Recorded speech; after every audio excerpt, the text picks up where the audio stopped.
Gold trusted gold buyers మీరు తాకట్టు పెట్టిన బంగారాన్ని విడిపించి ఈ రోజు ఉన్న మార్కెట్ ధరకు కొనబడను.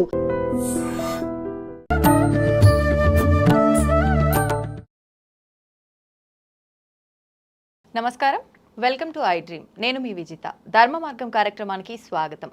మనకు వినాయక చవితి రాబోతోంది. వినాయక చవితి మన అందరము జరుపుకుంటాము, కానీ ఏ రకంగా జరుపుకోవాలి, మనం తెలిసి తెలియక ఎటువంటి తప్పులు చేస్తున్నాం వినాయక చవితికి సంబంధించి, ఇవన్నీ కూడా ఇప్పుడు గురుగారితో మాట్లాడి తెలుసుకుందాం. ప్రస్తుతం మనతో పాటు ఉన్నారు ప్రముఖ జ్యోతిష్యులు బ్రహ్మశ్రీ నందిపట్ల శ్రీహరి శర్మ గారు. ఇప్పుడు గురుగారితో మాట్లాడి అవన్నీ కూడా డీటెయిల్గా తెలుసుకుందాం. నమస్కారం గురుగారు. వాగర్థావివ సంపృక్తౌ వాగర్థ ప్రతిపత్తయే జగతః పితరౌ వందే పార్వతీ పరమేశ్వరౌ. సదాశివసమారంభాం శంకరాచార్య మధ్యమాం అస్మదాచార్యపర్యంతం వందే గురుపరంపరాం. ఆదిత్యాయ చ సోమాయ మంగళాయ బుధాయ చ గురుశుక్రశనిభ్యశ్చ రాహవే కేతవే నమః.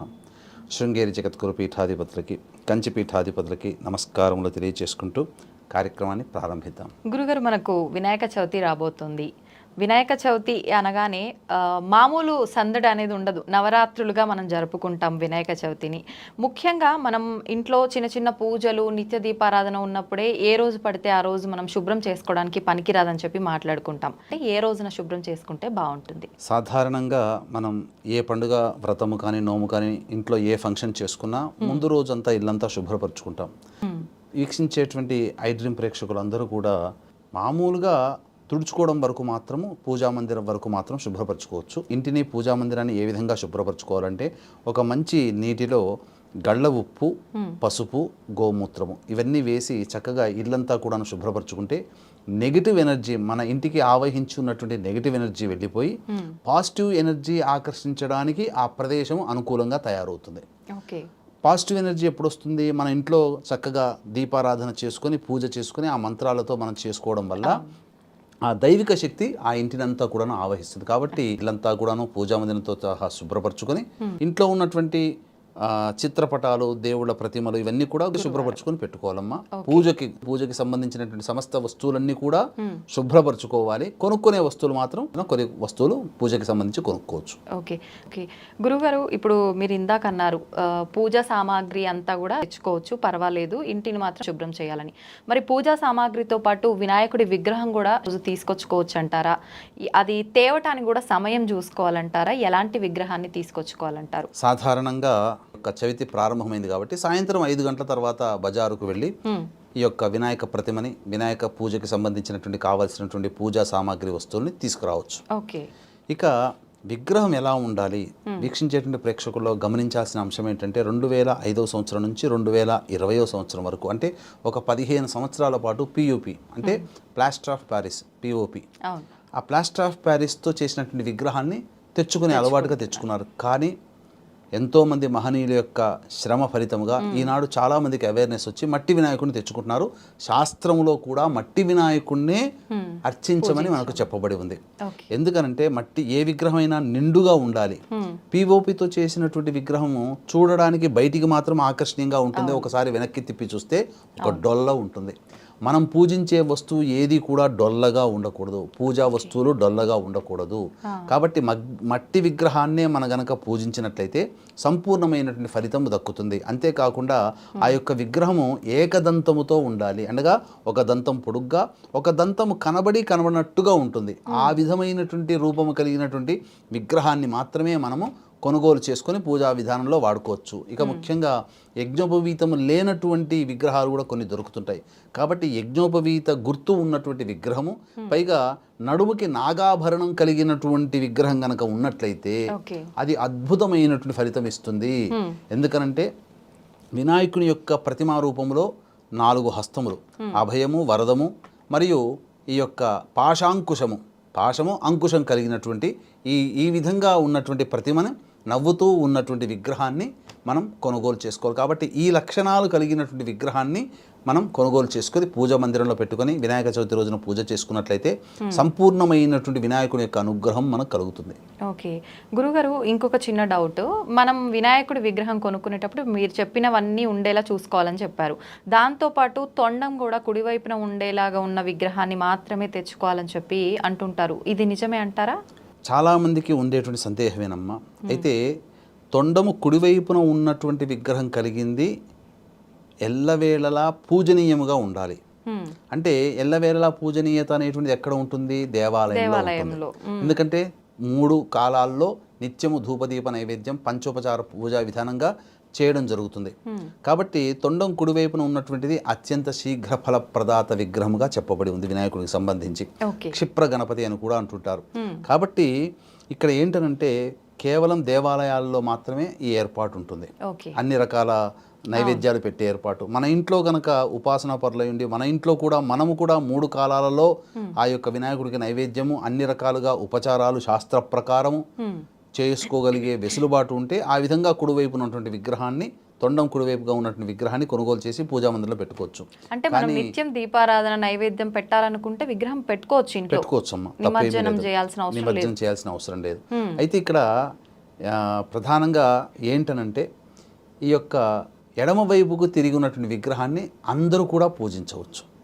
ఇది కూడా లక్ష్మీప్రదము లాంటిది, ఏం తప్పు కాదు. ఎందుకనంటే దీనికి అంత గొప్పగా పెద్దగా నియమాలంటూ ఏమీ లేవు. సాధారణంగా మనం చేసే పంచోపచారాలు పెట్టి ఆ విధంగా వినాయకుడిని పూజించడంలో ఎటువంటి దోషము లేదు. ఎడం వైపున ఎందుకంటే కలియుగము, అందున ప్రతి వాళ్ళకి రోజుకు లేస్తూనే ఉరుకుల పరుగుల జీవితం. ఆ ఉరుకుల పరుగుల జీవితంలో దైవానికి కేటాయించే సమయం తక్కువైపోయింది. కాబట్టి ఏ పని చేసినప్పటికీ కూడాను నిజాయితీగా భక్తి నిష్ఠతో గనక చేసినట్లయితే తప్పకుండా ఫలితం వస్తుంది. కానీ అంత భక్తి నిష్ఠ శ్రద్ధ ఇవన్నీ కూడా ఇప్పుడున్నటువంటి సామాన్య ప్రజలకి లేవు. కాబట్టి సాధారణంగా ఎడం వైపు తొండం ఉన్నటువంటి వినాయక విగ్రహాన్ని కనుక తెచ్చుకొని పూజించుకున్నట్లయితే మంచి ఫలితం కలుగుతుంది, శాస్త్రం కూడా ఒప్పుకుంటుంది. అయితే కొన్ని కుటుంబాలలో చాలామంది ఇప్పుడు పిల్లలకి పేర్లు పెట్టడంలో డిఫరెంట్గా ఉండే ఎవరికీ లేని పేర్లు పెట్టుకుంటాము అని ఎట్లయితే కోరికలు గుర్రాలే పరిగెడుతున్నాయో వినాయకుడి విగ్రహాల్లో కూడా ఎవడింట్లో లేనటువంటి వినాయకుడి విగ్రహం మనం తెచ్చుకోవాలని చెప్పి రకరకాల భంగిమల్లో ఉన్నటువంటి విగ్రహాన్ని కొనుగోలు చేస్తున్నారు. అందులో భాగంగా తొండము విషయంలో కొన్ని జాగ్రత్తలు తీసుకోవాలమ్మా.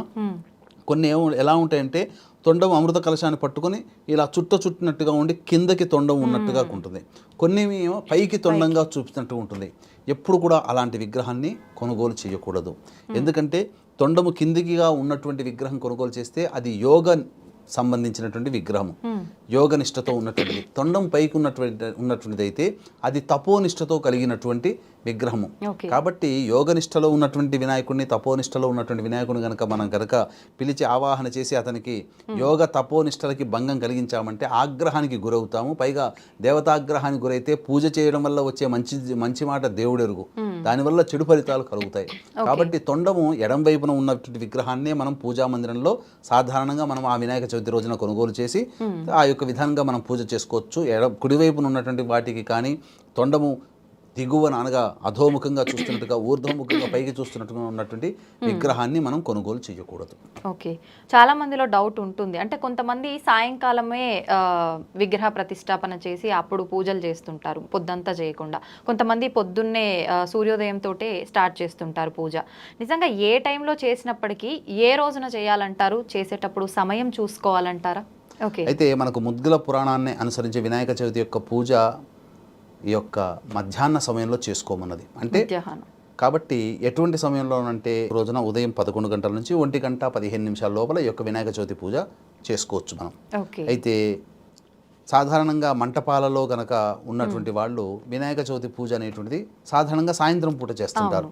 కాబట్టి సాయంత్రం పూట పంచమి తిథి వస్తుంది కాబట్టి అప్పుడు పూజ చేసుకుంటే ఫలితం ఉంటుందా అనే సంశయం కూడా చాలా మందికి ఉంటుంది. ఇందులో సంశయం పడాల్సిన అవసరం లేదు. సూర్యోదయానికి ఏ తిథి ఉందో ఆ రోజంతా కూడా ఆ తిథి మనం చెప్పుకుంటాం.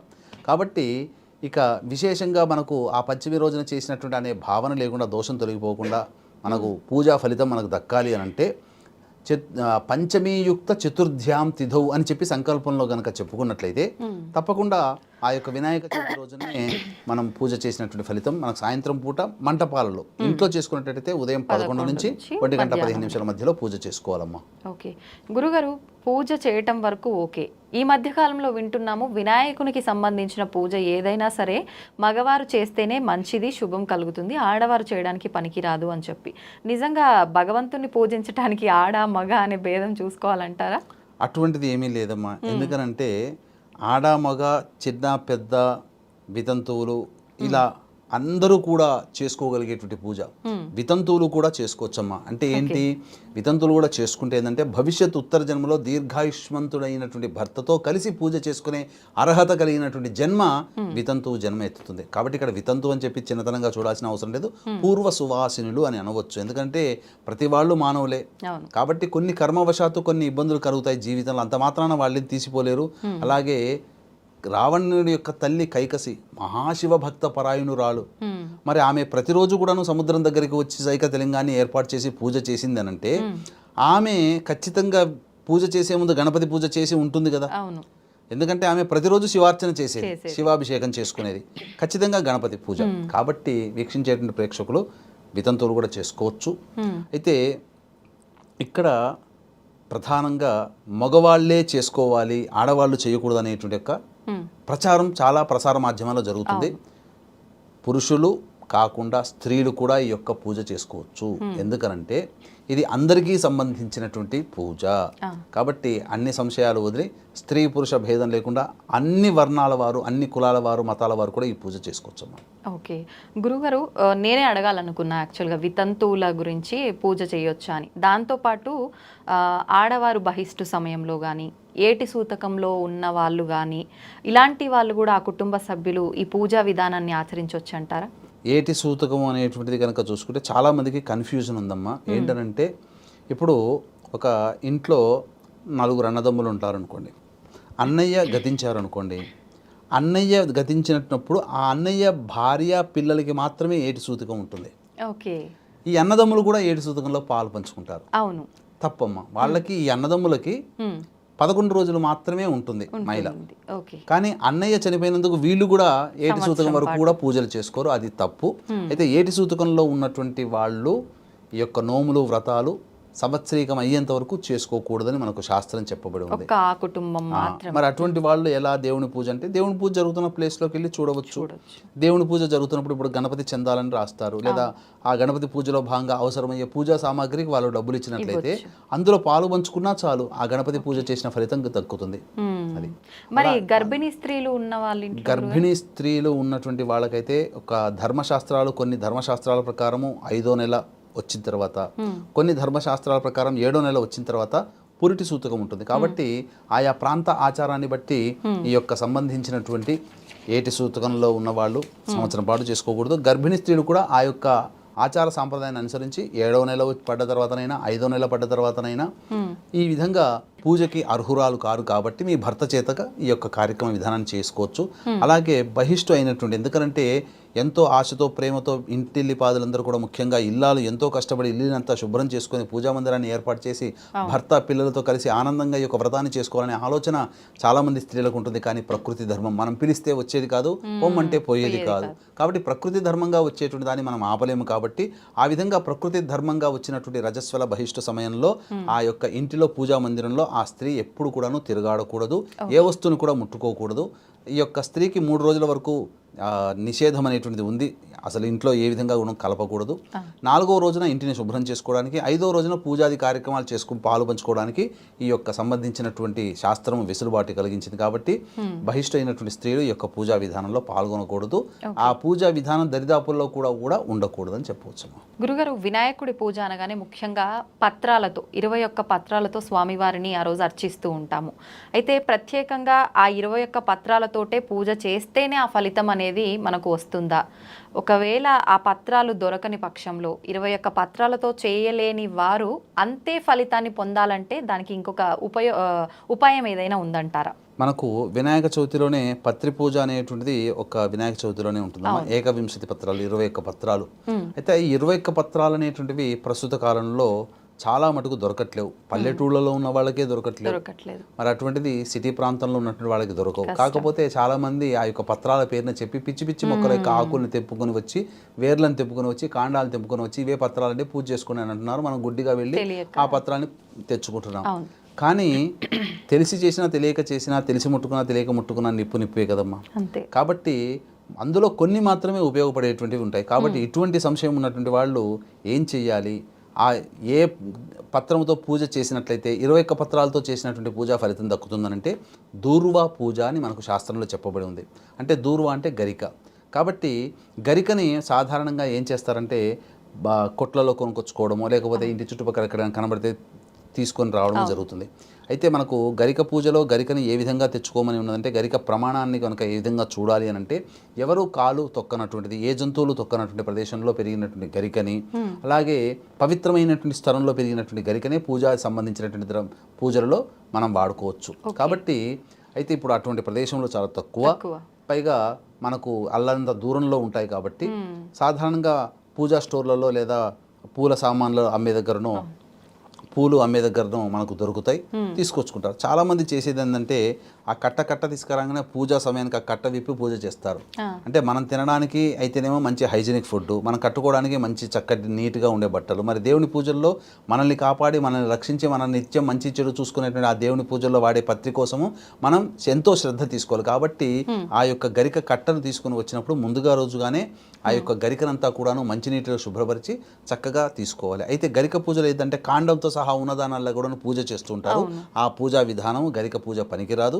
ఎలా ఆ యొక్క గరికను మనం తీసుకోవాలి అంటే గరికను కనుక మనం చూసినట్లయితే కాండం ఉంటుంది, కాండానికి ఇలా పక్కన ఆకులు ఉంటాయి, అలాగే అగ్రము అంటే ఎండులో ఇలా త్రిశూలంగా ఉంటుంది. ఆ త్రిశూలంగా ఉన్నటువంటి కాండమునే మనం కట్ చేసుకోవాలి. చేసుకొని ఆ వాటితోనే అర్చన చేయాలి, మొత్తం గరికతో చేయకూడదు. కాబట్టి ఆ విధంగా గరికను మనం పట్టుకోవాలి. 21 నామాలతో చేయాల్సింది కాబట్టి మొదటి 10 నామాల వరకు 2 దూర్వాంకురాలు 2 గరిక పోచలు తీసుకొని ఒక్కొక్క నామం చెబుతూ 2 గరిక పోచలు వేయాలి. అలా 10 నామాలకు అయ్యేసరికి ఎంత అవుతుంది? 20 అవుతుంది. తర్వాత మిగిలిన 11 నామాలు ఒకసారి చెప్పి ఒక గరిక పోచ కనుక పెడితే 21 గరిక పూజ 21 నామాలతో పూజ చేసినటువంటి ఫలితం, 21 పత్రాలతో పూజ చేసినటువంటి ఫలితం. కాబట్టి మనం 2 చొప్పున ఒక్కొక్క నామానికి 10 నామాలకి చేస్తాం కదా, ఆ 2 ఏంటనంటే మనం మనసులో స్మరించుకోవాలి. ఏమని? ఆ 2 పత్రాలు, మొదటి 2 పత్రాలు సమర్పయామి అని చెప్పి ఇవ్వడం. అలాగే ఇంకా 2 గరిక పూజలు తీసుకొని తర్వాత 3-4 పత్రాలని మనసులో తలుచుకొని సమర్పయామి, ఆ విధంగా చేయాలి. ఇక 10 అయిపోతే 20 అయిపోతుంది. ఇక మిగిలిన 11 నామాలు ఉచ్చరించి ఆఖరిన మిగిలినటువంటి పత్రం ఏదైతే ఉంటుందో దాన్ని స్మరించుకొని ఆ యొక్క 11 నామాలు చెప్పి ఒక గరిక పూజ వేస్తే 21 పత్రాలతో పూజ చేసినటువంటి ఫలితం మనకు దక్కుతుంది. శరన్నవరాత్రుల సందర్భంగా అమ్మవారి యొక్క అనుజ్ఞ మేరకి ఆశ్వీజ పౌర్ణమి నుంచి సంవత్సరం పాటు మా పీఠం ఆధ్వర్యంలో మీ కుటుంబ సభ్యుల యొక్క గోతనామాదులతో, అనగా ముఖ్యంగా మనకు ఆరోగ్యం ఉంటేనే అన్ని రకాల యోగాలు కానీ ఏదైనా ఆశయాలు సాధించుకోగలుగుతాం. కాబట్టి గండాంత దోషాలు, అపమృత్యు భయ దోషాలు తొలగిపోవడం కోసం మృత్యుంజయ హోమం, అలాగే వృషభ మిథున కర్కాటక సింహతుల వృశ్చిక మకర కుంభమీన రాశుల్లో జన్మించిన వారికి శనిదోష నివారణకే శనిదోష నివారణ హోమాలు. మనిషికి జాతకరీత్యా ఏవైనా కానీ 6 రకాల సమస్యలు ఎక్కువగా ఉంటాయి. అవి విద్య, వివాహ, ఉద్యోగ, దాంపత్య, సంతాన, అనారోగ్య సమస్యలు. కాబట్టి వీటి నివారణ కోసం 18 రకాల హోమాదులు ప్రతి నెల ఒక్కొక్క పుణ్యక్షేత్రంలో ఒక్కొక్క పుణ్యతిథి రోజున జరిపించడం జరుగుతుంది. సామాన్య మానవుడు కూడా పాల్గొనే విధంగా ఈ యొక్క కార్యక్రమ రూపకల్పన చేయడం జరిగింది. ఈ యొక్క కార్యక్రమ తదనంతరం మీకు అందరికీ కూడా వీడియోలు కూడా పంపడం జరుగుతుంది. కాబట్టి అవకాశం ఉన్న వాళ్ళు ఈ యొక్క సంవత్సరం పాటు మా ఆధ్వర్యంలో జరిగేటువంటి కార్యక్రమాల్లో గోత్రనామాలు నమోదు చేసుకోదలిచిన వాడు కార్యక్రమ తదనంతరం కాంటాక్ట్ చేసి పూర్తి వివరాలు తెలుసుకోవచ్చు. తులసి దళాలని మనం మామూలుగా పూజల్లో వాడుతూ ఉంటాము, కానీ వినాయకుడి పూజలో మాత్రం తులసి దళాలు వాడటానికి వీల్లేదని చెప్పి అంటూ ఉంటారు. నిజంగానే వాడకూడదంటారా? రీజన్ ఏంటి? ఈ యొక్క తులసి అనేటువంటిది మనకు ప్రధానంగా చూసుకున్నట్లయితే విష్ణుడికి భార్యగా ఉండాలని, భర్తగా విష్ణువుని పొందాలనే నియమంతో బ్రహ్మగూర్చి ఘోర తపస్సు చేస్తేగా బ్రహ్మ ప్రత్యక్షమయ్యి బద్రికాశ్రమంలో విష్ణు భగవానుడు నీ కోసం వస్తాడమ్మా, నీవు అక్కడ బద్రికాశ్రమానికి వెళ్ళు, విష్ణు భగవానుడు రాగానే నిన్ను గుర్తించి నిన్ను వివాహం చేసుకుంటాడు అని చెప్పి చెప్తుంది. అని వరం ఇచ్చేసేసరికి ఈ తులసి స్త్రీ రూపంలో ఉన్నటువంటి తులసి బద్రికాశ్రమానికి వెళుతుంది. అంతటా కొంత కాలానికి ఎదురు చూస్తూ ఉన్నది విష్ణు భగవానుడు వస్తాడేమో అని చెప్పి. అయితే సాధారణంగా గణాధిపత్యం కలిగినటువంటి వినాయకుడు కొన్ని రోజుల తర్వాత చక్కగా మంచి వేషధారణతో ఉండి గంధ పుష్పమాలికలు మెడలో వేసుకొని ఆ విధంగా బద్రికాశ్రమంలో విహరిస్తున్నాడు గంగా నదీ తీరంలో. విహరించేసరికి ఆ సమయానికి తులసి వచ్చినటువంటి సందర్భంగా చూసి విచిత్రమైనటువంటి రూపం కలిగినటువంటిది చూసి విష్ణువే నన్ను పరీక్షింపదలిచి ఈ రూపంలో వచ్చాడని చెప్పి భావన చేసుకుని గణపతి వెంట పడిందట, నన్ను పెళ్లి చేసుకో అని. అన్న తర్వాత అతను వినాయకుడు జరిగినదంతా కూడా గమనించి విష్ణువు ఎవరయ్యా అంటే నాకు తండ్రితో సమానం, విష్ణువుని పెళ్లి చేసుకోవాలని అనుకుంటుంది కాబట్టి ఈమె తల్లితో సమానం కాబట్టి నేను చేసుకోనమ్మా అని అనడం. ఆ విధంగా చెప్పేసేసరికి ఎంత చెప్పినా కానీ వినకపోయేసరికి ఆ యొక్క వినాయకుడికి కోపం వచ్చి భూలోకంలో వృక్షజాతిలో పుట్టుగాక అని చెప్పి శాపం ఇచ్చేస్తాడు. తర్వాత తులసి మాత కూడా కోపగించుకొని నీకు 2 పెళ్ళిళ్ళు జరుగుగాక అని చెప్పి శాపం ఇచ్చేస్తుంది.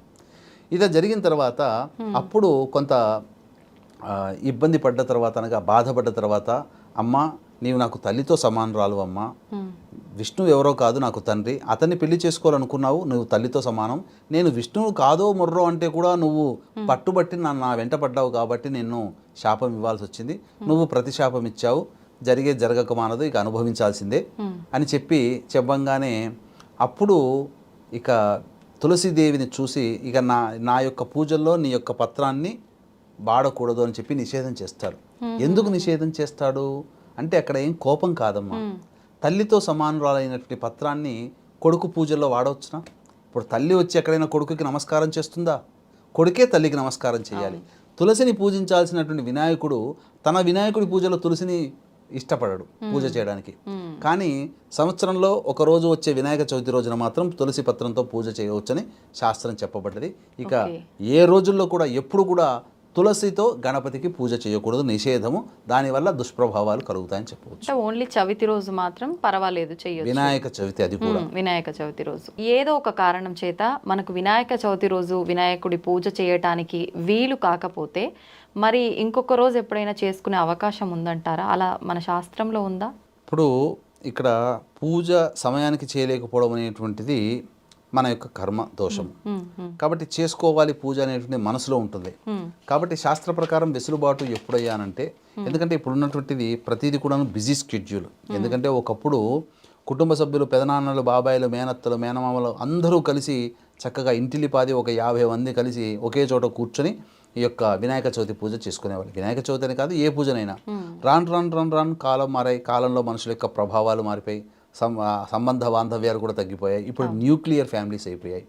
కాబట్టి ఇప్పుడు సోలో పర్సన్గా అయిపోయింది. నాకు నేనే రాజు, నాకు నేనే మంత్రి అన్నట్టుగా తయారైపోయింది. కాబట్టి బిజీ స్కెడ్యూల్స్ ఉండడం వల్ల కొంతమంది వినాయక చవితి రోజున పూజ చేసుకోలేకపోవచ్చు. ముఖ్యంగా స్త్రీలు ఈ ఋతుక్రమం సందర్భంగా ఇబ్బంది వచ్చినప్పుడు ఆ విధంగా పూజ చేసుకోలేకపోవచ్చు. కాబట్టి అటువంటి వాళ్ళు ఏం చేయాలంటే, భాద్రపద మాసము పౌర్ణమి తర్వాత వచ్చే సంకష్టహర చతుర్థి రోజున, వినాయక చవితి రోజున ఈ విధంగానైతే మనం పూజ చేసుకొని దైవానుగ్రహాన్ని పొందుతామో, ఆ విధంగా సంకష్టహర చతుర్థి భాద్రమాసంలో పౌర్ణమి తర్వాత వచ్చేటువంటి రోజున పూజ చేసుకొని ఆ దైవానుగ్రహాన్ని పొందవచ్చు. వినాయక చవితి రోజున చేసినటువంటి పూజా ఫలితమే మనం పొందుతామని చెప్పవచ్చు. అంటే ఆ రోజు విగ్రహం పెట్టి అలానే చేసుకోవచ్చు. ఓకే గురుగారు, మనందరం కూడా ఎక్కువ శాతం తొలి పూజ అనేది వినాయకుడికే చేస్తుంటాం. ఎటువంటి కార్యం తలపెట్టినా ముందుగా ఆయనకు పూజ చేసిన తర్వాతే మిగతాయి చేస్తుంటాం. కానీ వైష్ణవులు మాత్రం వినాయకుడిని పూజించరు అని చెప్పి వింటుంటాం. మరి వాళ్ళు వినాయకుడి బదులుగా ఏ దైవాన్ని ఆరాధిస్తుంటారు? వైష్ణవులు మనం పూజ చేసుకునేటువంటి గజానన రూపంలో ఉండే వినాయకుడిని పూజించారు. వాళ్ళకంటూ సపరేట్గా మళ్ళీ గణాధిపత్యం కలిగినటువంటి నాయకుడు ఉన్నాడు. అంటే పూర్వం ఒకప్పుడు ఇవన్నీ ఏమీ లేవమ్మా, శైవము వైష్ణవం అన్ని కలిసే ఉండేటివి. రామానుజాచార్యుల వారు ఎప్పుడైతే జన్మించి వైష్ణవ మతాన్ని స్థాపించి వైష్ణవ మతాన్ని వ్యాప్తి చేశారో, అప్పుడు శైవులకి వైష్ణవులకి మధ్య విభేదాలు పెరిగి అంతరాలు పెరిగిపోయి ఒకరినొకరు కొట్టుకొని చంపుకునే పరిస్థితి దాకా వచ్చింది. కాబట్టి సాక్షాత్తు రామానుజాచార్యుల వారే శైవుల యొక్క ప్రభావాన్ని భరించలేక శ్రీరంగపట్నంలో వెళ్ళి కొన్నేళ్ళు తలదాచుకోవాల్సి వచ్చింది. కాబట్టి అందరూ కూడా ఇంత ఇబ్బంది పెట్టినటువంటి శైవ మతానికి సంబంధించినటువంటి వాడు కదా, శివుని కొడుకు కదా గణపతి, మరి మనం వైష్ణవ మతం కదా, మరి మనకు విష్ణు సంప్రదాయంలో మరి గణపతి గణాలకి నాయకుడు ఎవడూ లేరా, కాబట్టి మనం సపరేట్గా మనం పెట్టుకుందాం ప్రత్యేకంగా అని చెప్పి అందరూ ఆలోచించి తీర్మానం చేసుకుని ఒక పర్సన్ని తెరపైకి తీసుకొచ్చారు. వారి పేరే విశ్వక్సేనుడు. విశ్వక్సేనుడు అనేటువంటి వాడు కూడా సేమ్ విష్ణువు మాదిరిగానే శంఖ చక్రాలు కలిగి ఉండి గదని కలిగి ఉంటాడు. కానీ అతని అనుచరులు కనుక చూసినట్లయితే వినాయకుడు రూపం కలిగినటువంటి 2 అనుచరులు ఉంటారు. అంటే ఏంటి, శైవ మతం మీద మనం ఆధిపత్యం చేసాం, మన సహాయకులు వినాయకుడు రూపంతో ఉన్నవాళ్ళు, అంటే గణపతే మనకు సహాయంగా ఉన్నాడు, మనం పెట్టినటువంటి విశ్వక్సేనుడు అనే భావాన్ని తీసుకొచ్చే విధంగా ఆ యొక్క విశ్వక్సేనుని సృష్టించారు. ఎక్కడ ఏం వేదంలో కూడా విశ్వక్సేనుని యొక్క ప్రస్తావన ఉండదు. వైష్ణవ మతం ఏర్పడిన తర్వాత విశ్వక్సేనుడు గణాలకి నాయకుడుగా నియమింపబడ్డాడు. అయితే ప్రధానంగా మనం కొలిచేటువంటి గణనాథుడు ఏనుగు ముఖంతో ఉంటే ఈ యొక్క వైష్ణవులు కొలిచేటువంటి గణనాథుడైనటువంటి విశ్వక్సేనుడు మనుష్య రూపంలో ఉంటాడని శాస్త్రం చెప్పబడింది. ఓకే. గురుగారు, ముఖ్యంగా మనకు వినాయక చవితి పూజ రోజు పాలవెల్లి అని కడుతూ ఉంటాము, రకరకాల పండ్లన్నీ కూడా కట్టి. అసలు ఇది వేరే పూజల్లో ఎక్కువగా వాడినట్టుగా అయితే ఎక్కడా చూడలేదు. ఎందుకని ప్రత్యేకించి వినాయక పూజలోనే వాడతాం? దీని ప్రత్యేకత ఏంటంటారు? పాలవెల్లిలు అనగా ఈ యొక్క వినాయకుడి మీద ఆచ్ఛాదన రూపంలో పైన కడతారు. దానికి అనేక రకాలైనటువంటి వివిధ రకాల పండ్లు, కూరగాయలు, ఆకుకూరలు ఇవన్నీ పెడతారు. అంటే ఇక్కడ దీనికి సంబంధించినటువంటి సృష్టికి సంబంధించిన ఒక గాథ కూడా ఉందమ్మా. బ్రహ్మ సృష్టిని ప్రారంభించాలనే ఉద్దేశంతో అనేక విధాలుగా ప్రయత్నం చేశాడు. ఎన్ని సృష్టి కార్యక్రమాలు చేసినా ఫలితాన్ని పొందలేకపోతున్నాడు. ఎప్పుడు కూడా ఆటంకాలు ఎదురవుతున్నాయి. అలాగే ప్రతి దాంట్లో కూడా సృష్టి క్రమం రావట్లేదు. అంతటా ఆలోచన చేసి తాను తప్పు తెలుసుకొని తను గణపతిని పూజ చేయకుండా నేను సృష్టి ప్రారంభించాను తెలుసుకొని ముమ్మార్లు కూడాను గణపతికి నమస్కారం చేసుకొని గణపతి ప్రార్థన, గణపతి యొక్క అనుగ్రహాన్ని పొంది సృష్టి ప్రారంభించాడు. అయితే గణపతి గురించి చేసినటువంటి తపస్సు ప్రభావం వలన అకార ఉకార మకార స్వరూపమైనటువంటి ఓంకార రూపంలో గణపతి గజానుడి రూపంలో అతనికి బ్రహ్మకి దర్శనమిచ్చి వరమున సొంగుతాడు. విద్య అలాగే ఆ యొక్క సృష్టి అంతా కూడాను నిర్విరామంగా కొనసాగుతుంది. కాబట్టి ఈ సృష్టి అనగా ఈ సృష్టి క్రమం ఎలా ఏర్పడుతుందమ్మా? మనిషి పుట్టుక లేదా జీవం పుట్టుక. ఆ జీవం మనుగడకి కావాల్సినటువంటి సౌకర్యాలన్నీ కూడాను అనగా ఆకులు, అలమలు, కాయగూరలు, పండ్లు, పుష్పాలు ఇవన్నీ కూడా ఏ జీవికి మనుగడకి అవసరమో ఆ జీవికి సంబంధించిన పదార్థం అనేటువంటి. కాబట్టి సృష్టిలో ఈ యొక్క జీవి మనుగడను సూచించేటువంటి అనగా మనుషులకి కావాల్సినటువంటి పండ్లు, కూరగాయలు, ఆకుకూరలు అవన్నీ కూడాను సృష్టి క్రమంలో ఉండే విధంగా ఏర్పాటు చేయడం అనగా పాలవెల్లిలో కట్టడము. ఇక సృష్టి అంతా ఎటువైపు చూసినా 4 దిక్కులే ఉంటుంది. అందుకని చతురస్రాకారంగా పాలవెల్లిని ఏర్పాటు చేస్తారు, గుండ్రంగా కంటే కూడా. కాబట్టి 4 దిక్కులు సూచించే విధంగా చతురస్రాకారం ఉంటుంది. ఈ విధంగా ఈ యొక్క గణపతి పూజలో భాగంగా పాలవెల్లిని కట్టడంలో ఉన్నటువంటి అంతరార్థము అంటే ఏంటి? ఇక్కడ ప్రధానంగా మనం గమనించాల్సింది ఏంటంటే సృష్టి ప్రారంభించాలనుకున్నటువంటి బ్రహ్మకి కూడా సృష్టి కార్యం నెరవేరలేదు. సృష్టి జరగడానికి మూల కారణం దైవానుగ్రహం ఈ యొక్క గణపతి రూపంలో అని తెలుసుకున్న వాళ్ళందరూ కూడా సృష్టిని సూచించేటువంటి పాలవెల్లిని గణపతి పూజలో భాగంగా వాడడం సాంప్రదాయంలోకి వచ్చేది. ఓకే గురుగారు, మనం వింటూ ఉంటాం ఎవరైతే వినాయక చవితి రోజు చంద్రుని గనక చూస్తారో వాళ్ళు నీలాప నిందల పాలవుతారు అని చెప్పి. అయితే చంద్రునికి సంబంధించినటువంటిది వినాయక చవితి రోజున చంద్రుని చూడకూడదని చెప్పి మనకు శాస్త్రం. ఎందుకంటే పార్వతీదేవి సాక్షాత్తు వరం ఇచ్చినటువంటిది, శాపం ఇచ్చినటువంటిది కూడా అని చెప్పవచ్చు. ప్రధానంగా చంద్రుని చూడకపోవడమే చాలా మంచిదనేటువంటి విషయాన్ని గమనించుకోవాలి. చెప్పేదేముందమ్మా, ఎన్నో పనులు మానుకుంటుంటాం, కానీ చంద్రుని చూడకుండా ఉంటే ఏమైపోతుంది? ఏమీ కాదు. అయితే అన్యాపదేశంగా ఏదైనా ప్రయత్నం లేకుండా చంద్రుడిని అకస్మాత్తుగా చూసినట్లయితే మరి ఎటువంటి పరిహారం చేసుకోవాలి?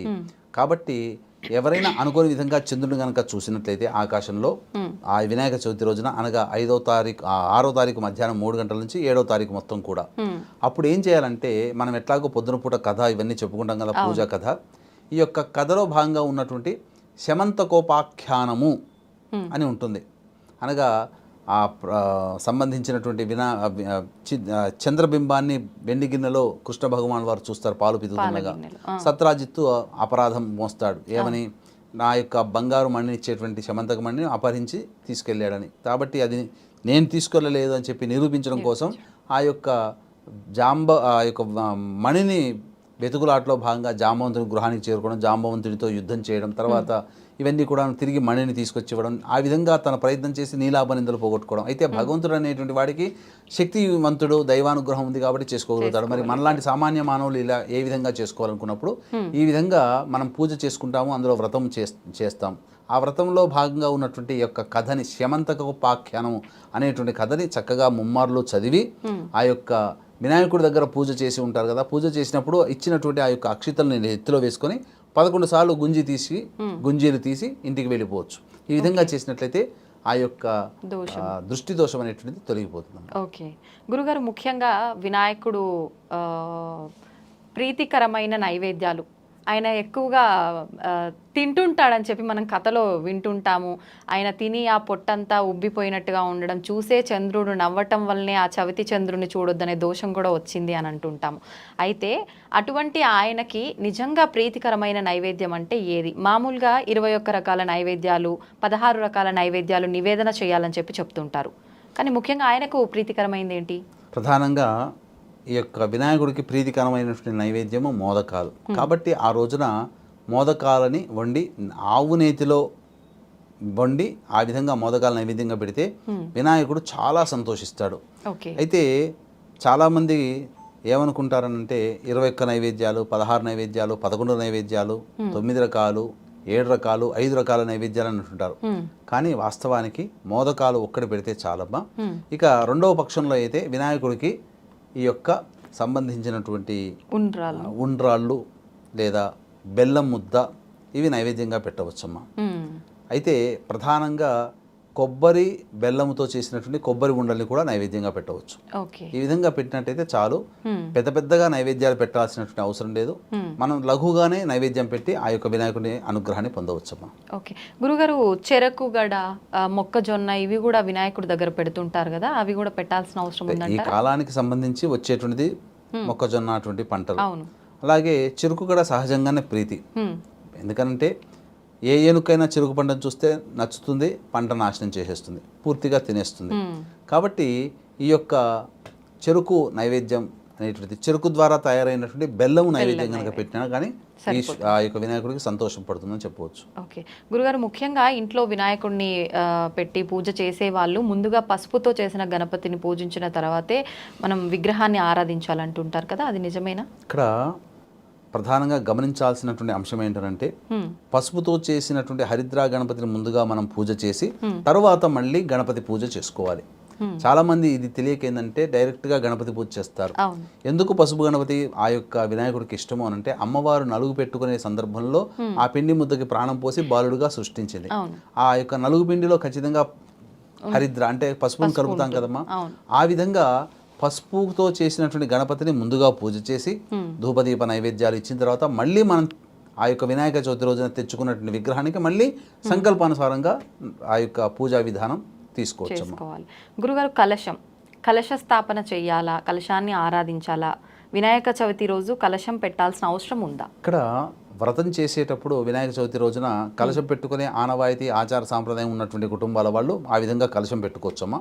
ఒకవేళ గనక కలశం పెట్టుకునే ఆరాధన లేకపోయినా సాధారణంగానైనా కానీ ఈ యొక్క వినాయకుడు పూజ చేసుకోవచ్చు. కలశం పెట్టుకోవాలనే నియమం ఏమాత్రం లేదమ్మా. వినాయక చవితి రోజు పూజా విధానం ఎలాగో ఆచరిస్తాము.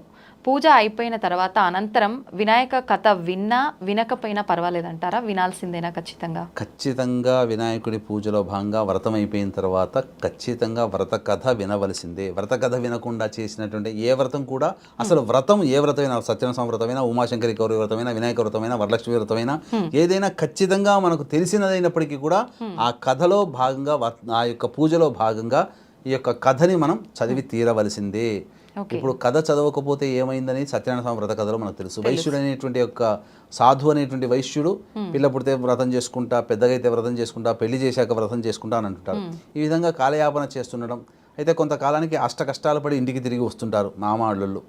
ఆ సమయంలో ఆ వైశ్యుని కూతురైనటువంటి కళావతి చక్కగా పూజ చేసుకుంటుంది. భర్తను వచ్చాడని తెలుసుకున్నటువంటిది ఆ పూజ మధ్యలోనే వెనక్కి వెళ్ళిపోయి భర్త కోసం వెళుతుంది. అప్పుడు ఆ సమయంలో కోపోద్రిక్తుడైనటువంటి ఆ యొక్క సత్యనారాయణ స్వామి భర్త ఉన్నటువంటి పడవని పూర్తిగా మునిగేటట్టుగా చేస్తాడు. తర్వాత అందరూ విచారించి బాధపడి నువ్వేమన్నా పూజలు ఏమైనా తప్పు చేసామో, ఇంతకుముందు పూజ చేసుకుంటున్నావు కదా అంటే అప్పుడు నేను కథ వినకుండా వచ్చి ఈ విధంగా ఉన్నానమ్మా అంటే అప్పుడు మళ్ళీ వెళ్ళి పూజ చేసుకొని మళ్ళీ పూజ ప్రారంభించి ఆ యొక్క వినాయక సత్యనారాయణ స్వామి యొక్క వ్రత కథ అంతా విని భర్తను చూడడానికి వెళ్ళగానే భర్త ఉన్నటువంటి పడవ తేలుతూ కనిపించింది. కాబట్టి ఇక్కడ వ్రత కథ అనేటువంటిది చాలా ప్రాముఖ్యత ఉన్నది. కాబట్టి మనకన్నీ తెలిసినప్పటికీ కూడా వ్రతం చేసుకున్న తర్వాత ఖచ్చితంగా ఆఖరున వ్రత కథ వినవలసిందే. వ్రత కథ విని ఆ యొక్క అక్షితలు గణపతి పాదాల దగ్గర వేయవలసిందే. ఓకే గురుగారు, ఇదంతా అయిపోయిన తర్వాత ఆఖరణ గుంజిళ్ళు తీస్తుంటారు. అంటే మేము తెలిసి తెలియక చేసిన తప్పులు ఏమైనా ఉంటే క్షమించమని అడగటమా, లేదంటే ఇంకేదైనా ఆంతర్యం ఉందంటారా? ఈ యొక్క గుంజిళ్ళు తీయడం అనేటువంటిది ఏంటంటే మనకు ఎందుకు పెట్టారు అని అంటే ఈ గుంజిళ్ళు తీస్తున్నప్పుడు రక్త ప్రసరణ మన శరీరం అంతా తాకుతుంది, రక్త ప్రసరణ పెరుగుతుంది. అలాగే బుద్ధి దగ్గర కూడా న్యూరాన్స్ యాక్టివేట్ అవుతాయి. తద్వారా జ్ఞాపక శక్తి పెరుగుతుంది. అయితే వృద్ధాప్యంలో వచ్చేటువంటి కీళ్ళ నొప్పులను నివారిస్తుంది. అందుకని పూర్వకాలంలో చాలామంది వినాయకుడి దగ్గరికి వెళ్ళగానే గుంజీళ్ళు తీస్తుంటారు. చిన్నపిల్లల్లో పాఠశాలలో కూడా చిన్నతనంలో మనం గుంజీళ్ళు చూసి ఉండవచ్చు. కాబట్టి ఇవంటి విశిక్షకి సంబంధించినటువంటిది. కాబట్టి ఖచ్చితంగా గణపతి దగ్గర ఈ యొక్క గుంజీళ్ళు తీసుకొని ఇష్ట సంఖ్య రూపంలో 3, 5, 9, 7 ఇలా ఇష్ట సంఖ్య రూపంలో గణపతి దగ్గర పూజలో భాగంగా గుంజీళ్ళు తీయవచ్చునమ్మా. సంతోషం.